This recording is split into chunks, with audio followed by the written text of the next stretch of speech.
Paddington at the Palace.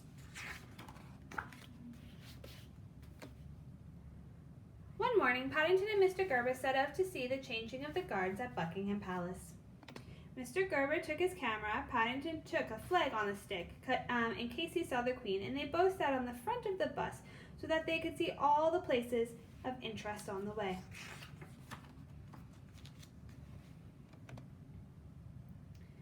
The bus took them most of the way, and then they had to walk through St. James Park.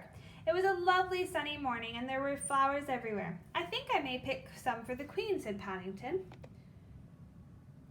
"I'm afraid that's against the law," said Mr. Gerber. "This is what is known as Royal Park, and all the flowers belong to the Queen anyways. Besides, it would spoil it for others. If you like, I'll take a picture for your scrapbook instead." "Fancy having a front garden as big as this," said Paddington. "I wonder if she has to mow the lawn." Mr. Gerber laughed, and then as they drew near to some large gates, he pointed towards the roof of the building behind them. "We're in luck, Mr. Brown," he said. "The flag is flying. That means the Queen is home." Paddington peered through the railings and waved his own flag several times in case the Queen was watching. "I think I saw someone at the window, Mr. Gerber," he called excitedly. "Do you think it was the Queen?" "Who knows?" said Mr. Gerber.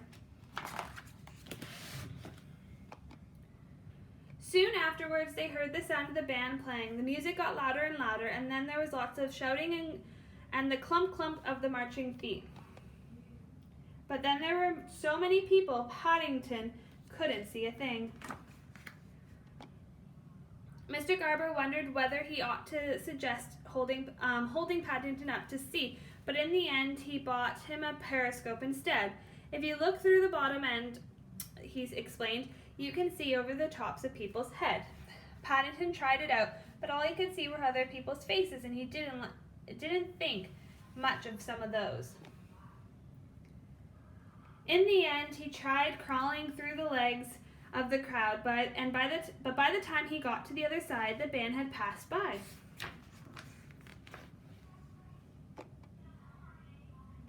"Look," said a small boy, pointing at Paddington. "One of the soldiers has dropped his hat." It's what they call a busby, dear," said Mother. Paddington jumped to his feet. "I'm not a busby," he cried. "I'm a bear." Gradually the crowd melted away until there were only a few people left. "Oh dear," said Mr. Gerber. "It's all over, and I didn't even get a picture of you with the guardsmen." "I didn't even see them," said Paddington.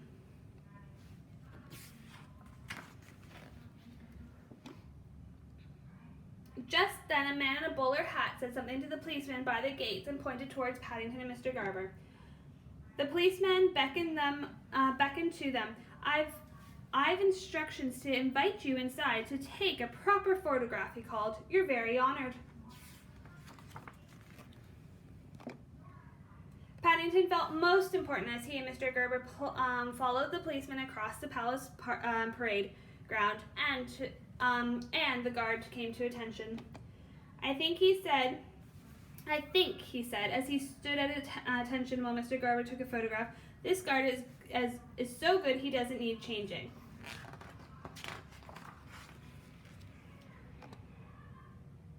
As they left the palace, Paddington stopped by the gates and waved his flag. "Do you think it was the Queen looking out from the window when we first came?" he asked. It was either the Queen," said Mr. Gerber, "or it was with someone who likes bears very much." And he took one last picture of Paddington's scrapbook.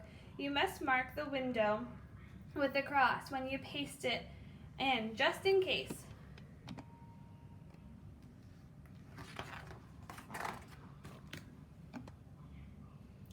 Me at the palace.